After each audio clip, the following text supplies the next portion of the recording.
তো এখন আসি আমরা, যেটা হচ্ছে যে বিনিয়োগের ক্ষেত্রে আমরা আসলে তাহলে কোথায় কোথায় বিনিয়োগ করতে পারি, যেখান থেকে শুরু হচ্ছে আমাদের আজকের এই জিনিসটা। বাংলাদেশে বিনিয়োগের আস্থেটা কি? আপনি যদি এই জিনিসগুলা আমরা এতদিন হয়তো স্বাভাবিকভাবে দেখেছি, কিন্তু এখন আপনি একটু বাণিজ্যিক চিন্তা করে দেখবেন যে এইটা থেকে আমার কোনো পেসিভ ইনকাম আসতে পারে কিনা। মানে এই কাজটা যদি আমি করি, যাতে আমি ওইখান থেকে এমন টাকা পয়সা পাই যাতে আমার নিয়মিত কাজ করতে না হয়, মানে জীবনের জন্য কাজ করতে না হয়। কাজ আপনি সারা জীবন করবেন, আর বিশেষত পুরুষ মানুষ তো মৃত্যুর আগ দিন পর্যন্ত তাদেরকে কাজ করতে হয়। কোনো পুরুষ মানুষ নাই যে বলতে পারে যে আমি অবসরে আছি, তার জীবন যেতদিন শেষ না হয় কাজ তাকে করতেই হবে। মোটামুটি আমরা এখানে ৮ প্রকারের বাংলাদেশে বিদ্যমান জিনিস দেওয়া আছে, এর বাইরেও থাকতে পারে, কারণ আমার চিন্তার বাইরে আপনার কাছে অন্য কিছু থাকতে পারে। যদি অবশ্যই থাকে জানাবেন, কারণ জ্ঞান এমন একটা জিনিস, আপনি যত চর্চা করবেন তত বাড়বে। তো হয়তো আজকে আমি এই ৮টা জিনিস নিয়ে আলোচনা করতেছি, দেখা যাবে আগামী ১ বছর পরে এখানে ১৬টা জিনিস চলে আসবে। এটাই জিনিস। তো এই জন্য আপনিও যদি এগুলো নিয়ে গবেষণা করেন, এগুলো নিয়ে একটু, বর্তমানে অনলাইনে যুগ, ফেসবুকে ইউটিউবে সার্চ দেন, দেখবেন যে আপনি আরো অনেক কিছু পাবেন। তো আমরা চাই আপনার ওই থিঙ্কিংটা বাড়ানোর জন্য। তাহলে আমরা কি করতে পারি? জমি জমা কিনতে পারি, ফ্ল্যাট কিনতে পারি, অথবা রিয়েল এস্টেটে বিনিয়োগ করে সেখান থেকে একটা জিনিস ইনকাম করতে পারি। অথবা আমরা কি করতে পারি? গোল্ড অথবা যে সিলভার আছে, সোনা রূপাতে আমরা বিনিয়োগ করতে পারি। তাই বলে অলংকার না, এখানে যারাই পরিধানের জন্য অলংকারের কথা বলতেছেন সেগুলা না। বিশ্ববাজারে গোল্ড একটা ট্রেডিং হয়, আমরা তো চিন্তা করি যে গোল্ড মানেই হচ্ছে যে আমরা কি করব, এটা গহনা বানাবো। এটা ছাড়া ব্যাংকে আমরা টাকা ডিপোজিট করেও প্রাথমিক অবস্থায়, আপনার জীবনের শুরুতে প্রাথমিকভাবে আপনি ডিপোজিট করে কিছুটা সেফগার্ড পাইতে পারেন। লং রানে ব্যাংকে টাকা রাখা মানে, আমরা আবারও বলছি, এটা হচ্ছে জিরো। কিভাবে আমরা উদাহরণ দিয়েও দেখাবো।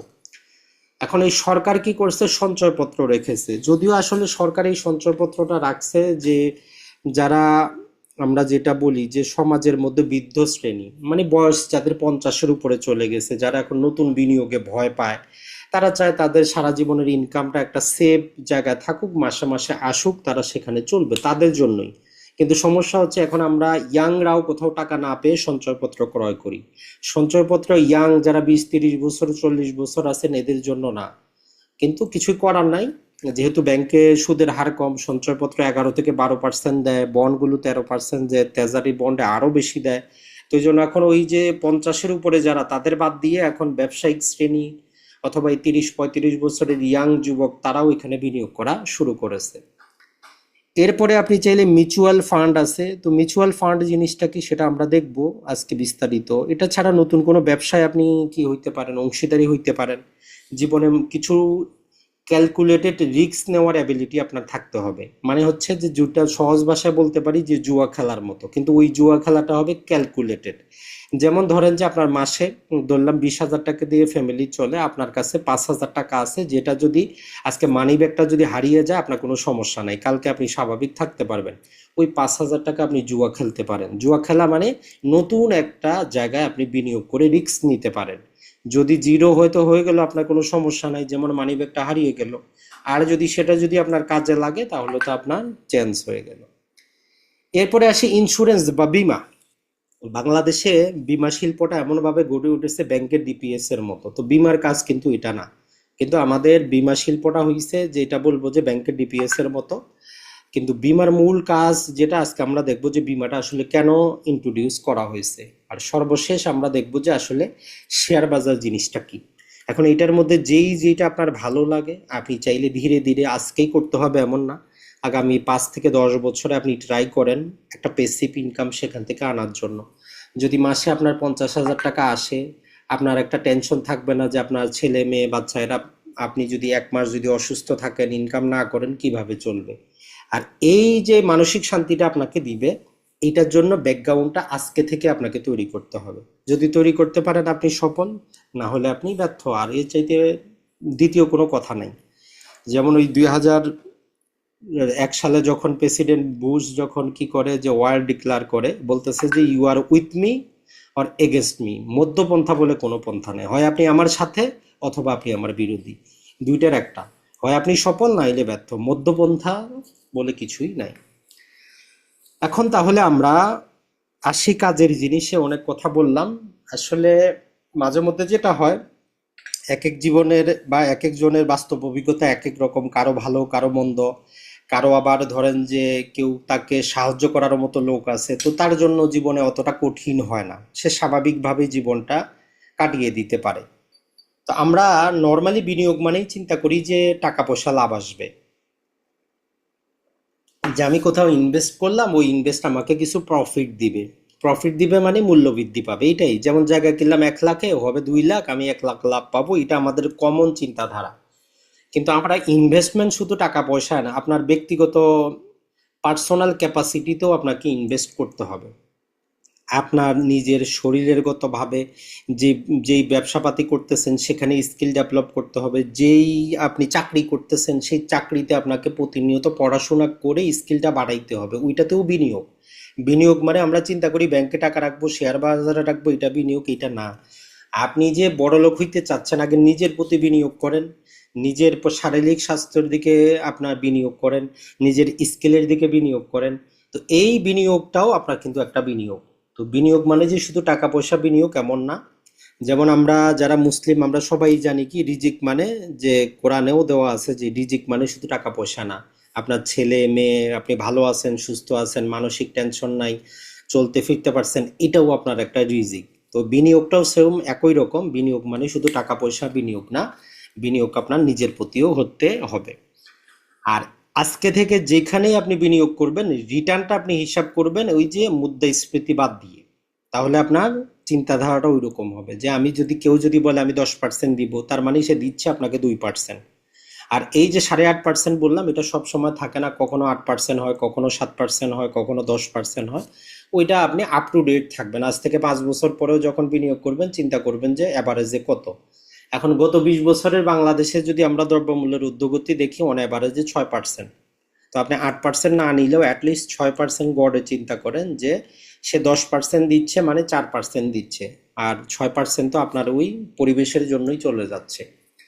তাহলে এই ইনফ্লেশন রেটটা যদি আমরা আপনাকে বুঝাইতে চাই একদম সহজভাবে, দ্রব্যমূল্যের ঊর্ধ্বগতিটা, যেমন ধরেন যে গত বছরে 1 কেজি যে বাসমতি রাইস চাল, যেগুলা দিয়ে আমরা কি করি, পোলাও বানাই, বিরিয়ানি বানাই, 100 টাকায় যদি আপনি গত বছরে কিনতে পারতেন, আজকে 2025 সালের যদি সেটা 110 টাকা হয়, তাহলে দ্রব্যমূল্যটা বাড়লো কত পার্সেন্ট?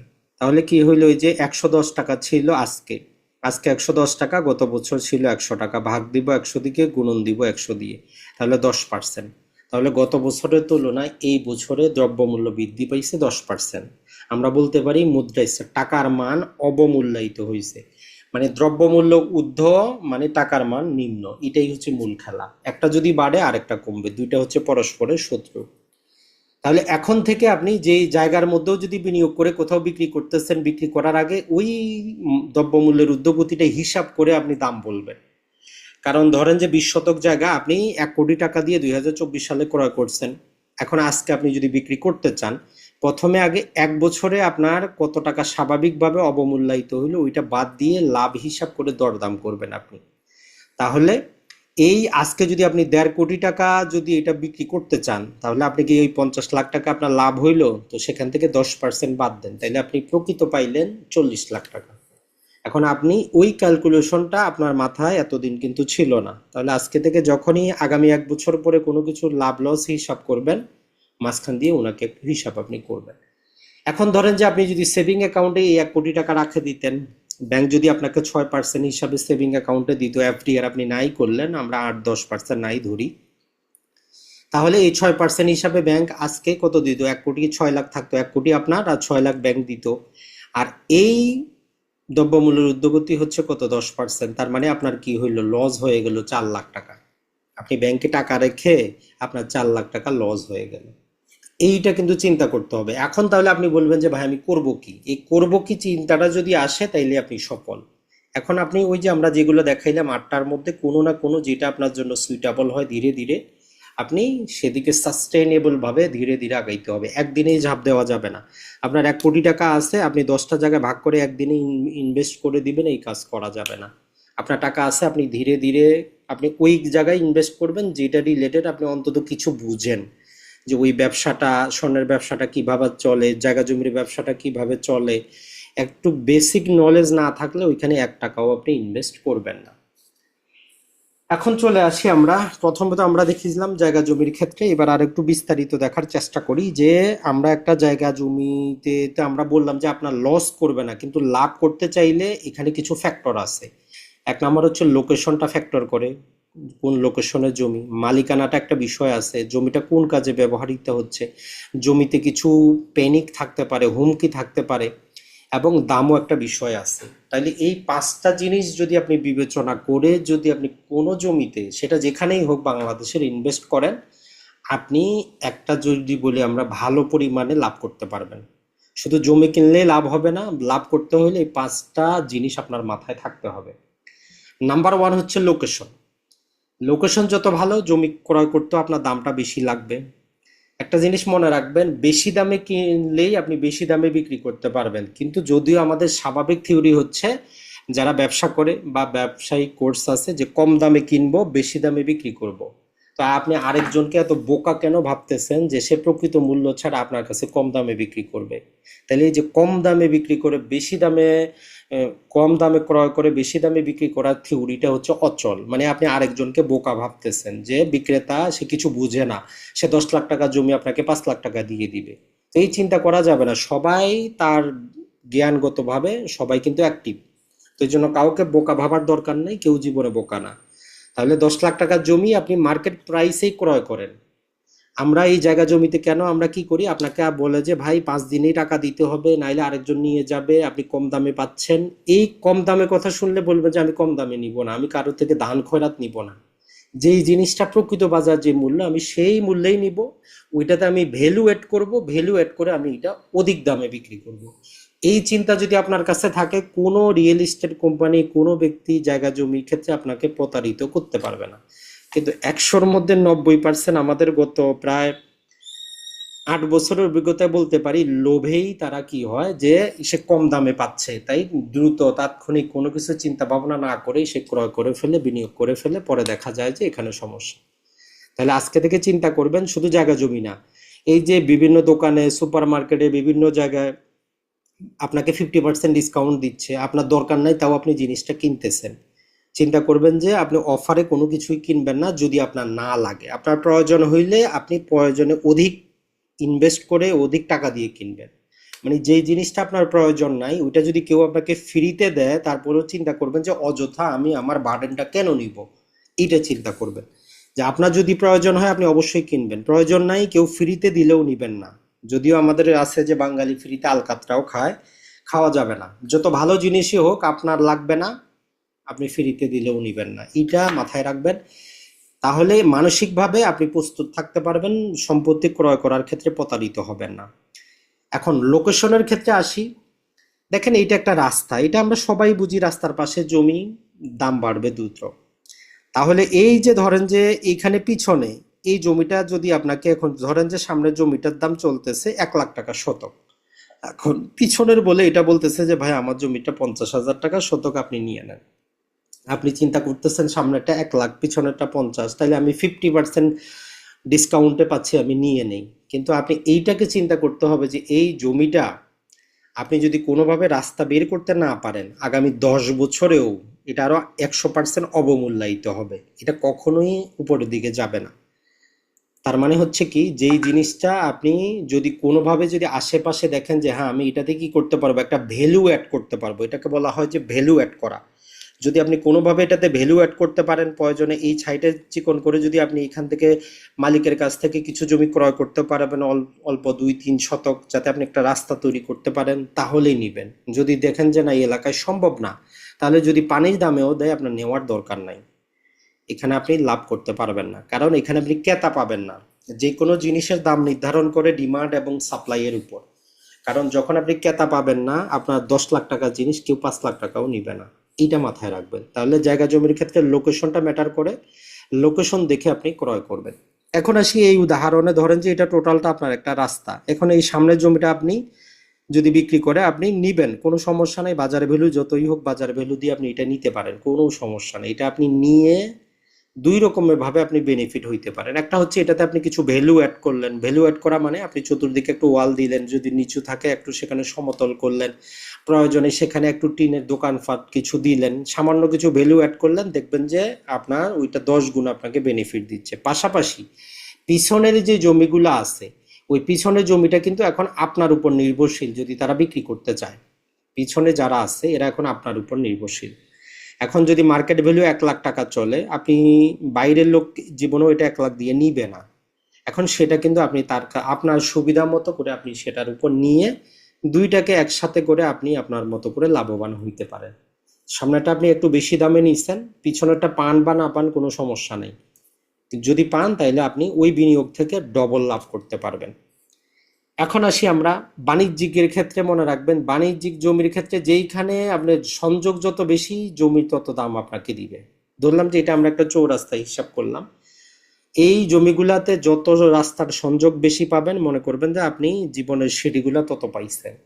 এখানে আপনি জমি জমি পান, দাম যতই হোক। যেমন আজকের বাজারে ধরেন যে আপনার মতে 20 লাখ টাকা চলতেছে, ধরলাম যে 1 শতক। এখন আপনি চিন্তা করতেছেন 20 লাখে নিব, আপনি 20 নাই, সেটা 22 লাখ টাকা দিয়ে নিয়ে নেন, কোনো সমস্যা নাই। 2 বছর পরে দেখবেন যে সেটা আপনাকে 40 লাখ দিচ্ছে। ওই জন্য লোকেশন ম্যাটার করে, ডিমান্ড। আপনাকে চিন্তা করতে হবে যে এটা অন্যরা নিবে কিনা। আপনি যে নিচ্ছেন, আপনার জায়গায় আরেকজনকে চিন্তা করেন যে উনি নিবে কিনা। যদি নেয় তাহলে আপনিও নেন, যদি চিন্তা করেন যে উনি নিবে না তাহলে আপনারও নেওয়ার দরকার নেই। তাহলে বাণিজ্যিক জমি অবশ্যই অবশ্যই লোকেশন ছাড়া ক্রয় করা যাবে না, তাহলে লস হবে আপনার জন্য। এখন আসি জায়গা জমির ক্ষেত্রে। আমরা যেটা আপনাদেরকে পড়িয়েছি, মালিকানাটা ম্যাটার করে। কারণ আপনার যদি সম্পত্তির কাগজপাতি ঠিক না থাকে, দেখবেন যে মামলা হবে, মারামারি হবে, নিজের মানসিক শান্তি যাবে, আদালতের পিছনে দৌড়াইতে হবে, আইনজীবীকে প্রতি মাসে টাকা দিতে হবে, এটাতে আপনার জীবন মানেই শেষ। তো এই জন্য আগে কাগজগতভাবে আপনি দেখবেন যে লিগালি আপনার ওই জিনিসটা ঠিক আছে কিনা। তো প্রতিটা বিষয় তো আর মানুষের এক্সপার্ট হওয়া সম্ভব না, এটা মানুষের একটা দুর্বলতা। আমি হয়তো এই জিনিসটা ভালো জানি, ফাইন্যান্স জানি না, ফাইন্যান্স ভালো জানি, আইন জানি না, আইন ভালো জানি, হয়তো অ্যাকাউন্টিং জানি না। তো এই জন্য যে ওই বিষয়টা সম্পর্কে জানে, তার কাছে প্রয়োজনে আপনি কিছু টাকা পয়সা খরচ করে শুধু এইভাবে বলবেন না যে ঠিক আছে কিনা, তাকে বলবেন যে ভাই গত 100 বছরে এটার 100% মালিকানার চেইনটা আমাকে বানায়া দেন, 10,000 টাকা আপনি নেন, সমস্যা নেই। তাহলে কাউকে আজকে থেকে আপনি গিয়ে বলবেন না যে ভাই দেখেন কাগজপাতি ঠিক আছে কিনা, আপনার এইরকম বলার দরকার নেই। বলবেন ভাই গত 100 বছরে জমিটার মালিকানার ইতিহাস কি কি দলিল পত্র আছে, আমাকে একটা ধারাবাহিক চেইন বানিয়ে দেন, আপনার ফি কত নেন। এখন সে ওইটা করতে গিয়ে যদি কাগজপাতিতে ডাউট থাকে, সমস্যা থাকে, আপনাকে বলবে। কিন্তু আমার 100-র মধ্যে 90 জন গিয়ে আমরা বলি যে উকিল সাহেব, আমরা দলিল লেখক, ভাই দেখেন এটা ঠিক আছে কিনা। এখন সে বলে যে ঠিক আছে, নিতে পারেন। না, এরকম করা যাবে না। আপনি টাকা দিচ্ছেন, প্রয়োজনে ফ্রিতে উপদেশ নেওয়ার দরকার নেই। আপনি তাকে 500 হোক 1000 হোক টাকা দিবেন এবং তার কাছ থেকে আপনি চেইনটা নিয়ে নিবেন যে এটা কিভাবে হয়েছে, এটা ঠিক আছে কিনা, কার কাছ থেকে কিভাবে আসলো। তাইলে আপনার কিচ্ছু জানার দরকার নেই। আপনার টাকা আছে, আপনার সিএস খতিয়ান কাকে বলে, এস এ খতিয়ান কাকে বলে, আপনার দেখারও দরকার নেই। আপনি কোনো ব্যবসা পাতি করেন, এগুলোর দিকে আপনার দরকার নেই। আপনি জাস্ট যে জানে বলবেন যে ভাই গত 100 বছরে আমার এই জমিটার ক্লিন চেইনটা আপনি বের করে দেন, 10,000 টাকা লাগে নেন। সহজ কথা, একদম সমাধান। আর যদি একটু বুঝতে চান, তাহলে এই যে সিএস খতিয়ানটা হয়েছে আজকে থেকে 150 বছর আগে, সেখান থেকে মালিকানাটা কিভাবে আসলো। মানে যেমন ধরেন যে আপনার পরদাদা থেকে আপনার দাদা আসছে, আপনার দাদা থেকে আপনার বাবা, আপনার বাবা থেকে আপনি, এই যে একটা চেইন, এই চেইনটা ঠিক আছে কিনা, এইটাই হচ্ছে দেখার বিষয়। এখন চেইন যদি ঠিক না থাকে, যেমন কক্সবাজারে এমপি ছিল বদি সাহেব, এখন তার নাকি একটা জারজ সন্তান আছে, সে আদালতে মামলাও করছে, পিতৃত্ব দাবি করে, আদালত রিজেক্ট করছে, তার মানে তার চেইনটা ঠিক নাই। তো এইরকম জমির ক্ষেত্রে আপনাকে দেখতে হবে যে কি আমার চেইনটা ঠিক আছে কিনা, আমি জায়গা জমি বুঝি বা না বুঝি, যাকে দ্বারা আমি করাবো তার কাছ থেকে এটা বুঝবো যে আমার 100 বছরের মালিকানা ঠিক আছে কিনা। মানে গত 100 বছর আগে যারা এই জমিতে ছিল, তাদের কাছ থেকে লিগালি জমিটা ট্রান্সফার হয়ে হয়ে আমার কাছে আসবে কিনা। কারণ জমিটা আরো পরবর্তী 100 বছর থাকবে, আপনার নাতি পুতি নিম্নবর্তীর দিকে যাবে। তো যদি এখন ভেজাল থাকে, পরবর্তীতে ভেজাল আসবে। আইনগতভাবে না হইলেও যখন যিনি রাজনৈতিক ক্ষমতায় আসবে, তো উনি কি করবে, ওইখানে তখন ক্ষমতাটা খাটাবে। আজকে হয়তো আপনার গায়ের জোর আছে, 10 বছর পরে নাও থাকতে পারে, কিন্তু যদি আপনার কাগজের জোর থাকে, দলিলের জোর থাকে, তাইলে বাংলাদেশের প্রধানমন্ত্রী এমনকি প্রেসিডেন্ট আইসাও আপনার সাথে পারবে না, কিচ্ছু করার নাই।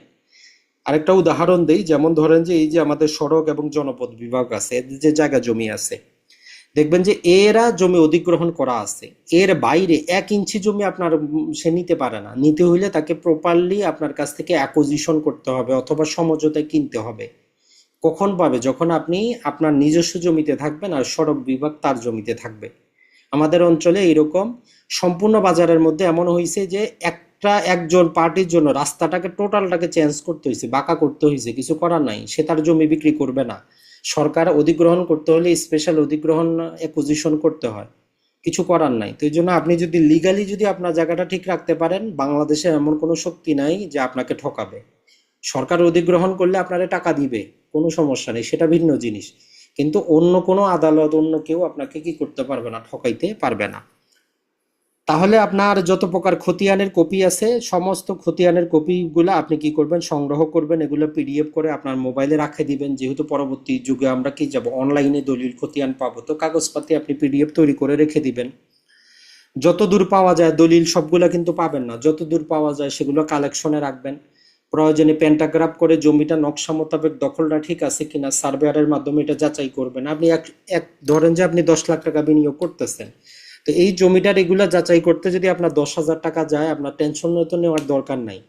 কারণটা হচ্ছে আপনি যখন পরবর্তীতে কারো কাছে হস্তান্তর করবেন, তাদেরকে আপনি দেখাইতে পারবেন যে 1 ইঞ্চিও কোনো খুঁত নাই, একদম এই কাগজপাতি নেন। তখন যিনি ক্রয় করবে তারও সাহসটা বাড়বে। সে 10 টাকার জমি আপনাকে 11 টাকা দিবে, ওই 11 টাকায় 1 টাকা তো আপনার খরচ, ঝামেলা তো আপনার নাই।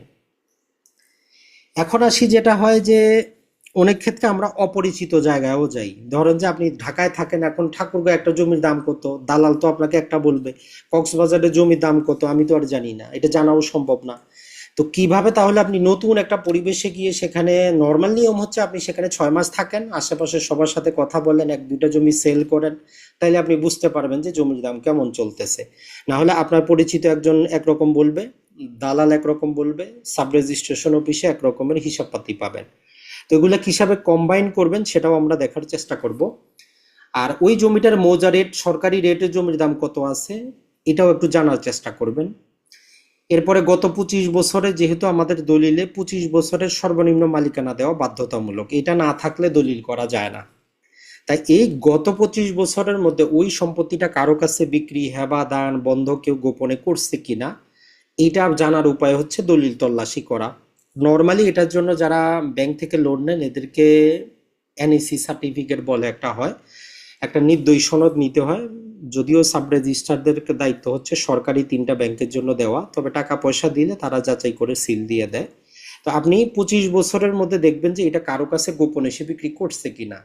কারণ হচ্ছে যে বাংলাদেশের নিয়ম হচ্ছে জমি হস্তান্তর শুধু রেজিস্টার্ড দলিলের মাধ্যমেই হবে, কোনো আনরেজিস্টার্ড দলিলে বর্তমান 2025 সালে কোনো জমি হস্তান্তরিত হয় না।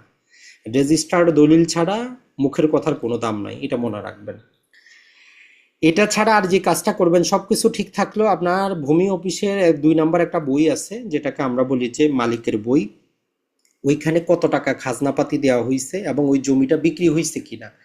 মাঝে মধ্যে এরকমও প্রতারণা ঘটে যে কাগজপাতি অনলাইনে সব ঠিক দেখাচ্ছে, 1 বছর পর্যন্ত, কিন্তু আপনি আজকে যদি খাজনা দেন, আগামী 1 বছর অনলাইনে দেখাবে খাজনাপাতি ঠিক, খতিয়ান ঠিক, সব ঠিক। কিন্তু ধরেন যে আমি কালকে বিক্রি করে দিলাম, পরশুদিন আরেকজন ওইখান থেকে নামজারি করে জমি নিয়ে গেল, অনলাইনে কিন্তু চেঞ্জ হয় না। ম্যাক্সিমাম ক্ষেত্রে যারা প্রতারণা করে তারা করায় না, কারণ তাদের কাছে 1 বছরের সময় আছে, যখন নতুন বছর আসবে তখন তারা আপডেট করবে। আর 100% এখনো বাংলাদেশে কিছু হইলে বলে যে সার্ভার ডাউন। তো এই জন্য 2 নাম্বার বইয়ে গিয়ে দেখবেন যে আসলে বাস্তবে বর্তমানে জমি আছে কিনা, অন্য কেউ তো কেটে নেয় নাই, এইটা আপনাকে যাচাই করতে হবে। আর রিয়েল এস্টেট কোম্পানিগুলোর ক্ষেত্রে এটা মনে রাখবেন, এটা আমাদের একটা পৃথক ভিডিও লম্বা চড়া ইউটিউবে আছে, দেখতে পারেন। তারপরে এতটুকু মনে রাখবেন, বাংলাদেশে প্রায় যদি আমরা বলি ভালো মানেরও 200-র উপরে রিয়েল এস্টেট কোম্পানি আছে। কিন্তু সমস্যাটা হচ্ছে যে অরিজিনালি ভালো যদি বলি 20টার মতো বড় বড় কোম্পানি আছে, বাকি সবগুলাই হচ্ছে 420। আপনাকে বলবে 1 বছরে ডেলিভারি দিব, 5 বছরেও দিবে না। বলবে জমির দাম 10 লাখ, পরে বলবে যে না, এটা 20 লাখ ছাড়া হবে না। আপনাকে বলবে যে রাস্তার পাশেরটা দিচ্ছে, বরাদ্দপত্র দেখবেন যে পিছনেরটা, কিচ্ছু করার নাই, মামলা করে আরো টাকা খরচ। তো এই জন্য রিয়েল এস্টেট কোম্পানি শুনলেই প্রথমে দেখবেন যে এই কোম্পানিটা আসলে রিয়েল এস্টেট যে অ্যাসোসিয়েশন আছে, যেমন দলিল লেখক সমিতি, তারপরে স্বর্ণ ব্যবসায়ী সমিতি, ওই রিয়েল এস্টেট ব্যবসায়ীদেরও সমিতি আছে।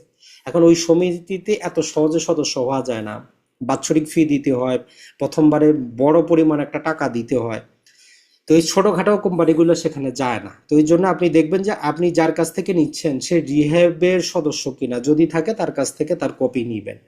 যদি রিহ্যাবের সদস্য হয়, আপনি মোটামুটি 50% সন্তুষ্ট হইতে পারেন যে না কোম্পানিটা মোটামুটি ভালো, প্রতারণা করতে পারে কিন্তু মোটামুটি ভালো, এই ব্যাপারটার জন্যই আপনি কি করতে পারবেন, 50% কোম্পানিকে আইডেন্টিফাই করতে পারবেন। যখনই নাম শুনবেন তারা সদস্য না, বলবেন যে আপনি ফ্রিতে দিলেও আমি আপনার এখানে বিনিয়োগ করব না, সহজ কথা। এখন আসি আমরা, এই যত প্রকার কথা বললাম, যদি দেখেন যে কোথাও নিলাম সার্টিফিকেট আছে অথবা আদালতের মাধ্যমে জমিটা একবার বিক্রি হয়েছে, তাইলে এত মালিকানা চেইন আর দেখার দরকার নাই, ওই যে ডিক্রি থেকে পরবর্তী 1-2 বছর হইলেই চলবে। কারণ হচ্ছে একটা সম্পত্তি যখন নিলাম হয়, আইনগত কথা হচ্ছে পূর্ববর্তী যত ডিফেক্ট আছে, যত পাওনা আছে, যত আছে সবকিছু বাই ডিফল্ট আইনগতভাবে সেটাকে ধরে নেওয়া হয় যে এই সম্পত্তি আজকে থেকে সম্পূর্ণরূপে নিষ্কণ্ঠক। তো এই জন্য যখনই আপনি কোনো নিলাম সার্টিফিকেট পাবেন, ওই নিলাম সার্টিফিকেট থেকে পরবর্তী দেখলেই চলবে। কোনো আদালতের মাধ্যমে বিক্রি হয়েছে, আদালতের ডিক্রি থেকে পরবর্তী মালিকানা দেখলেই চলবে, আপনার উপরেরটার আইনগতভাবে দরকার নেই। এখন তারপরেও আপনি বাংলাদেশে যেটা হয়, যারা ব্যাংকে দেখবেন যে বিভিন্ন, যারা ব্যাংকের যে বলবো বড় বড় ম্যানেজার আছেন, কর্তাবাবু আছেন, ম্যাক্সিমাম আইনজীবী হচ্ছে তাদের পরিচিতি, তারা কোয়ালিটির উপর তারা ব্যাংকের লয়ার রাখে না। এর মামা, এর খালু, এর পরিচিত, সে আইন জানুক বা না জানুক কোনো সমস্যা নেই। তার মানে হচ্ছে ব্যাংকের ম্যানেজারের পরিচিত, সে থাকবে ব্যাংকের লিগ্যাল অ্যাডভাইজার। তো ওই জন্য ব্যাংক যদি একটা প্রতিযোগিতা করতো যে সে ভালো মানের দেওয়ানি যে অ্যাডভোকেট আছে তাদের মাধ্যমে প্রতিবেদন নিবে, তাদের মাধ্যমে মতামত নিবে, তাহলে হইতো। এখন ওই প্রথাগতভাবে এটা চলে আসছে। তো এই জন্য যেটা হয় যে প্রচলিত তারা জাস্ট একটা দেখুক আর না দেখুক একটা আইনি মতামত দিয়ে দেয়। তো সেক্ষেত্রে দেখে যে বলে যে সিএস থেকে মালিকানা ঠিক নাই, তবে এটা একটা ডাউট, এই সম্পত্তিটা ডিসিআর নাই, যেটা আইনগত কোনো দরকার নাই, নিলাম সার্টিফিকেট আছে তারপরও পূর্বের মালিকানা নিয়ে বলবে যেখানে ডিফেক্ট আছে। তো এইরকম করা যাবে না। তো এগুলো তো আর একদিনে সম্ভব না, এগুলো ধীরে ধীরে যখন আইনগুলো সম্পর্কে আমরা আরো চর্চা করব, বুঝতে পারবো, তাদেরকে যখন জিজ্ঞেস করব তখনই এই জিনিসটা যাবে। তাহলে এই যে লম্বা চড়া এতক্ষণ আমরা দেখলাম যে দেখেন আসলে জায়গা জমি অনেক জটিল জিনিস, মানুষ যেটা বলে আসলেই জটিল। এখন একজন সাধারণ ব্যক্তি হিসাবে এত কিছু নিজে জেনে বুঝে জমি কেনা খুব টাফ ব্যাপার। তো এই জন্য বলবো যদি টাকা থাকে, যাকে দায়িত্ব দিবেন তার কাছ থেকে পেপার বুঝে নেবেন, যে গত 100 বছরের যত ডকুমেন্ট আছে ধারাবাহিকভাবে মালিকানাটা ফিক্স করে ওর বিপরীতে কি এভিডেন্স আছে সবকিছু করে পিডিএফ করে ফটোকপি করে যাতে আগে আপনার কাছে দেয়। প্রয়োজনে সে 20,000 টাকা আপনার কাছ থেকে নেক, তাহলে আপনি শান্তিতে থাকতে পারবেন। আর শুধু কাগজ দেখাবেন যে উকিল সাহেব ঠিক আছে কিনা, দলিল লেখক ঠিক আছে কিনা, দরকার নাই, এটা আপনার লস। কারণ ঠিক না থাকলেও সে বলবে যে সমস্যা নাই নিতে পারেন, এরকম আপনার দরকার নেই। যার যদি সমস্যা থাকে সে যাতে আপনাকে বলে দেয় যে এই ডিফেক্টটা আছে কিন্তু আপনি নিতে পারেন, এখানে কোনো সমস্যা হবে না, এইরকম আপনি লিখিত নিয়ে নেবেন। কারণ আপনি টাকা পরিশোধ করবেন, আপনি তার কাছ থেকে লিখিত নেবেন। তাহলে যেটা পরবর্তীতে সমস্যা হইলে আপনি আরেকজনের সাথে পরামর্শ করতে পারেন যে এই ব্যক্তি যে মতামতটা দিল এটাকে আসলে ঠিক আছে কিনা। কিন্তু মৌখিকভাবে বললে তো আর লাভ হবে না। এখন আসি আমরা যে জিনিসটা, সেটা হচ্ছে যে জমির ব্যবহারের ক্ষেত্রে, যে আমরা একটা জমি ক্রয় করার ক্ষেত্রে আমরা বললাম, এখন ব্যবহারের ক্ষেত্রে আপনাকে কিছু দেখতে হবে। এখন কৃষিকাজে ব্যবহারযোগ্য জমি যদি আপনি ক্রয় করেন এটার দাম বাড়বে কম, কৃষি জমির দাম কম বাড়ে, এটা মাথায় রাখতে হবে। তবে একটা প্লাস পয়েন্ট হচ্ছে আপনি বাৎসরিক একটা কৃষি আয় পাবেন। এখন সেটা আপনার উপর নির্ভর করে, আপনি 20 বিঘা জমি ক্রয় করে সেখান থেকে প্রতি মাসে বা বছরে আপনার মতো করে ইনকাম পাইতে পারেন। ধীরে ধীরে দাম বাড়বে, কিছু আপনি বেনিফিট পাইলেন। বাণিজ্যিক জমিতে যেটা হয় আপনাকে বেশি দামে কিনতে হয়, কিন্তু বেশি আপনাকে কি করে মুনাফাটা দেয়। আপনি 10 লক্ষ ক্রয় করছেন, এটা আপনাকে 30 লক্ষ দিবে। কৃষি জমি 5 লক্ষ ক্রয় করছেন, 6 লক্ষই দিবে। এখন চিন্তাধারা আপনার, আপনি বেশি দামে যদি ক্রয় করেন বেশি করতে পারবেন। আরেকটা কথা হচ্ছে বাণিজ্যিক জমিতেও আপনি ভাড়া পাবেন, যদি আপনি দোকান ক্রয় করেন, যদি আপনি বাণিজ্যিক কোনো স্পেস ক্রয় করেন, দুই জায়গা থেকেই কিন্তু তার মানে হচ্ছে বেশি দাম মানে যে ক্ষতি এমন না, বেশি দামে বেশি লাভও হয়। তো সেটা অবস্থার উপর নির্ভর করবে। আর বাংলাদেশে যেহেতু বর্তমানে শিল্প ক্ষেত্রটা অনেক বৃদ্ধি পাচ্ছে, অনেক জায়গায় আপনি কি করতে পারেন, বিশাল পরিমাণ জায়গা শিল্প কাজের জন্য বিভিন্ন কোম্পানিকে আপনি লিজ দিতে পারেন, বিক্রি করবেন না। আপনি আপনার 10 বিঘা জমি আছে, কোম্পানি ফ্যাক্টরি বসাবে, আপনি তাদেরকে লিজ দিবেন, 25 বছরের লিজ দিবেন, 30 বছরের লিজ দিবেন। এককালীন আপনি তার কাছ থেকে ধরেন যে 30 বছরের মধ্যে 15 বছরের টাকাটা একসাথে পেয়ে যাবেন। পাশাপাশি প্রতি বছর আমরা আপনাদেরকে যেটা শিখাইলাম যে একটা দ্রব্যমূল্যের ঊর্ধ্বগতি আছে, প্রতি বছর আপনার লিজ দিতে অ্যাটলিস্ট সেখান থেকে 3% বেশি, মানে 8 যদি 8.5 যদি আমরা দেই, 11.5% করে ভাড়া বৃদ্ধি পাবে। আপনি যদি আজকে 1 লাখ টাকা করে ভাড়া চিন্তা করেন, ওই ডিডে আপনি অংশগ্রহণ করবেন যে প্রতি বছর 11% করে ভাড়া বৃদ্ধি পাবে। পোষাইলে করেন, না পোষাইলে নেই। তারা করতে বাধ্য, তারা সবই জানে। এখন ওইটা তো আমরা বুঝি না। আমরা চিন্তা করি 1 লাখ টাকা আজকে পাচ্ছি, 20 বছর পরে ওই 1 লাখ টাকা দাম হচ্ছে 50,000 টাকা। আপনি লিজ করছেন 30 বছরের। ঢাকা শহরে এমনও জায়গা আছে এখনো 1 টাকা লিজ মানি দেয়, 1 টাকা, কিছুই করার নাই। ওই লিজ দিতে তাদের ওই শর্তটা তারা দেয় নাই। বলতেছে যে প্রতি যে তারা সেলামি বলে, 1 টাকা সেলামি। তো তখন আজ থেকে 50 বছর আগে 1 টাকা দাম ছিল, আজকে তো আর দাম নাই। আর ওই লিজটা হচ্ছে চিরস্থায়ী লিজ। তো এরকম লিজ দিবেন আপনি, তবে কন্ডিশন গুলা দিবেন যে প্রতি বছর বছর এত পার্সেন্ট করে ভাড়া বৃদ্ধি পাবে। এখন আপনার খুশি, নিলে নেন, না নিলে নাই। তাহলে বাণিজ্যিক বা শিল্প খাতের গুলাতে আপনার মূল্য বৃদ্ধি পাবে, এককালীন আপনি বড় একটা টাকা পাবেন, এটা অন্য জায়গায় আপনি বিনিয়োগ করতে পারবেন, এটা আপনার সুবিধা আছে। আর তার মানে হচ্ছে দাম, আপনার যে জিনিসটা বাড়বে শিল্প কাজের দামটা বাণিজ্যিকের মতো অতটা বাড়ে না বাস্তবে। বাণিজ্যিক জমির দাম যেভাবে বাড়বে, শিল্প কাজে যেটা আপনি ব্যবহার করতেছেন অতটা কিন্তু বাড়বে না। আর এখানে হচ্ছে যে আসলে আপনার বড় বিনিয়োগ প্রয়োজন, এককালীন আপনি বড় টাকা পান। এখন আপনাকে সিদ্ধান্ত নিতে হবে আপনি কোথায় বিনিয়োগটা করবেন, কৃষিতে করবেন, বাণিজ্যিকে করবেন, না শিল্প ক্ষেত্রে করবেন। সেটা আপনার খুশি, যেটা আপনার জন্য সুইটেবল হয়। আপনি থাকেন গ্রামে, আপনি বাণিজ্যিক অথবা শিল্প জমি পাবেন কোথায়? তাইলে আপনি গ্রামের কৃষি জমিটাই দেখতে হবে, যে ওই কৃষি জমিটাতে আমি কিভাবে এটার উন্নয়ন ঘটাইতে পারি, উন্নয়ন ঘটাই এটাকে আমি বাণিজ্যিক করতে পারি। তাহলে কৃষি জমিকে আপনি বাণিজ্যিক করবেন যদি আপনি গ্রামে থাকেন, তাহলে আপনি ওই বাণিজ্যিকের মতো বেনিফিটটা পাবেন। এখন আসি আমরা হুমকিটা কি। এই যে বিনিয়োগটা আমরা করলাম, এটার মধ্যে হুমকিও তো অবশ্যই আছে। হুমকির মধ্যে যদি দেখি যে আপনি ফ্ল্যাট কিনলেন, কি হইলো? ভূমিকম্প হইলো, আগুন লাগলো, ধ্বংস হয়ে গেল, আপনি জিরো, কিছুই করার নাই।